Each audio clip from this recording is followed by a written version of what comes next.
I have been married for 51 years. Got 2 sons, 42 and 40. Them deadbeats. I'm still supporting the little boogers. Needed to take a test to see if any of us had a kidney good enough for my brother. Found out something interesting. They ain't my kids. There's somebody else's.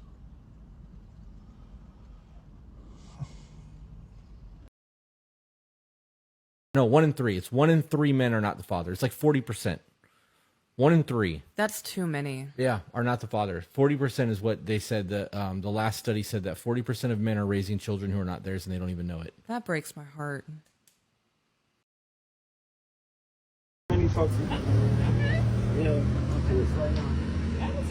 Yeah, why the fuck did DNA test say our baby ain't mine? What are you talking about? What you mean what I'm talking about?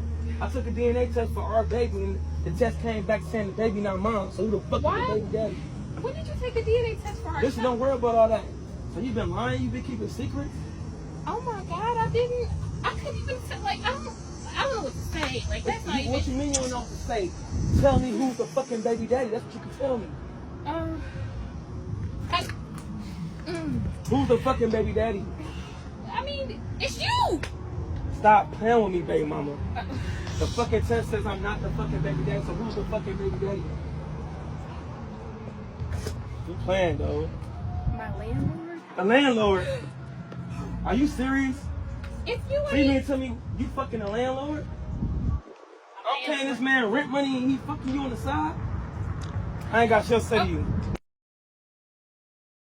Mr. Wallace, you are not the father.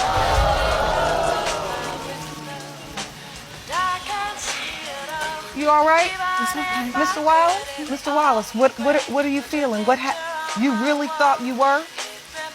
Yes. I thought he was too. I thought so for you.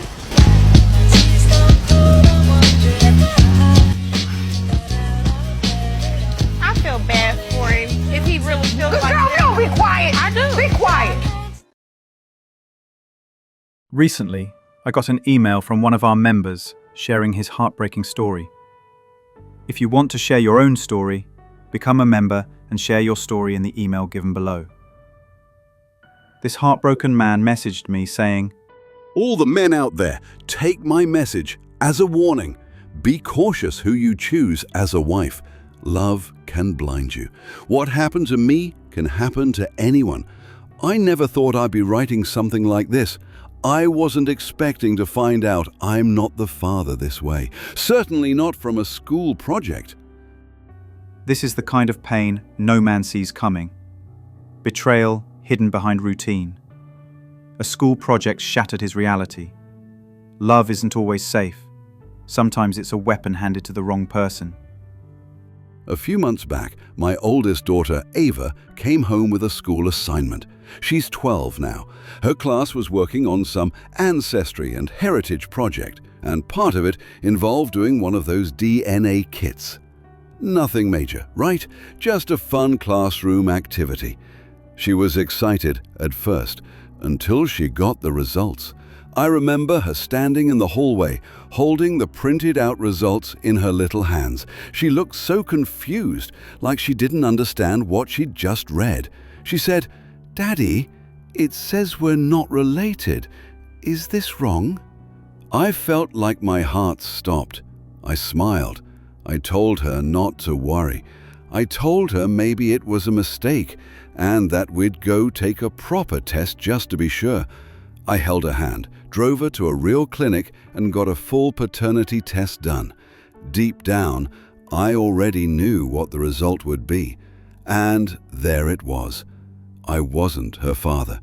I didn't cry, I didn't scream, I didn't say a word. I just nodded and said, "Okay." Then I hugged her tighter than I ever have. I told her we shouldn't tell Mom just yet, that it was between us. She nodded, and that was that. But I wasn't done. I needed to know. He stayed calm for his daughter, but inside, a storm was tearing him apart. That quiet, okay, was the sound of a man dying inside, holding himself together just long enough to protect her. My second child, Liam, is 10 years old. Not mine either. Third one, Noah, 6. Again, not mine.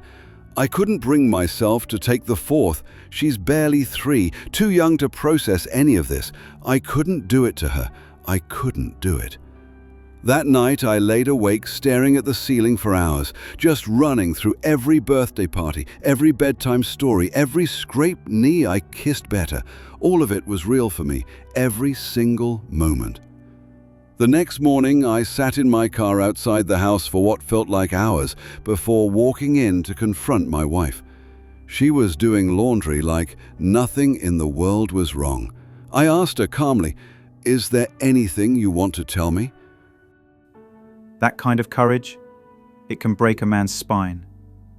Sitting in silence, holding truth hotter than fire, then walking in like nothing's wrong, just to hear more lies. It's the kind of pain that ages you instantly. She looked at me like I was crazy, and when I laid out the DNA tests, she actually laughed, then cried, then said it was only one time. Only one time. I showed her the second paternity test. Still not mine. I showed her the third, different father again. Every single one of those 3 children had different fathers. She gaslit him with a straight face, like he hadn't just dropped the truth of her betrayal in front of her. Only one time with 3 different men?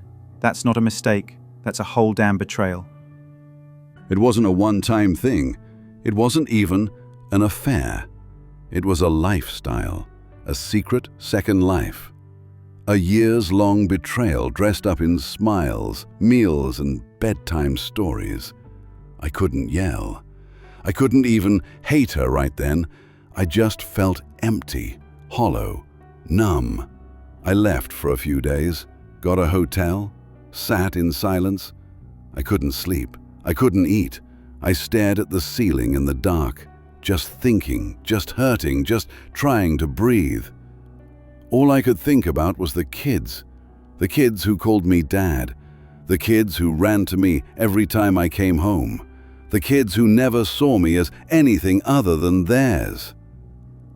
I remembered Ava learning to ride a bike, Liam building Lego towers and explaining every piece to me, Noah falling asleep on my chest watching cartoons. All those moments meant everything to me, still do. So I came back, not for her, for them. I didn't speak to her. I made food, packed lunches, and dropped them at school. I took them out to the park, to the mall, bought them ice cream like nothing happened, like my whole world hadn't just collapsed under my feet. What stands out here is the sheer resilience of this man. Even after his entire world was shattered, he didn't abandon the kids who saw him as their dad. He didn't lash out or spiral into bitterness. Instead, he kept showing up. Packed lunches, trips to the park, ice cream runs, all while carrying the weight of betrayal in silence. It's a heartbreaking testament to the kind of quiet strength men are often expected to have, even when everything inside is breaking apart. She tried to talk. I didn't answer.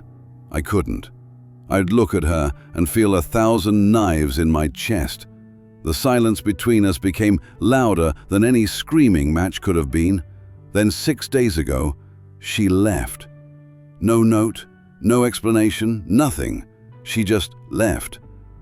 Now I'm here, alone, with 4 children who don't know the truth, who loves me like I'm their whole world, and I love them like they're mine because they are. Maybe not by blood, but in every other way that counts. I don't know what comes next. I don't know if I have legal rights. I don't know how I'll ever explain this to them. All I know is I gave everything. I was faithful, I was present, and I loved them with everything I had. And now I'm sitting in silence, wondering what I did to deserve this, wondering what my life really is now. I don't know what I did wrong. I don't know if I ever mattered. I don't know if I was just some safe placeholder while she lived another life. I don't have answers, just pain. This man's words cut deep. He gave his all, only to be left questioning his worth and place in a life built on lies. His pain is the silent wreckage of countless men, betrayed by a system that too often excuses female infidelity and disregards male suffering.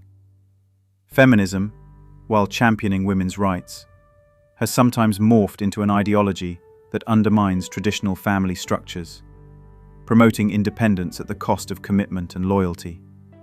The result? Broken homes, confused children, and men abandoned emotionally and legally. It's time to recognize how these shifts affect families and start rebuilding respect and responsibility for both sexes. Thanks for watching Manhood. If you want access to exclusive episodes and want to support the channel, hit that join button and become a member. Don't forget to like, subscribe, and share this video if it hit home. Drop your stories and thoughts in the comments. We read everyone. See you tomorrow.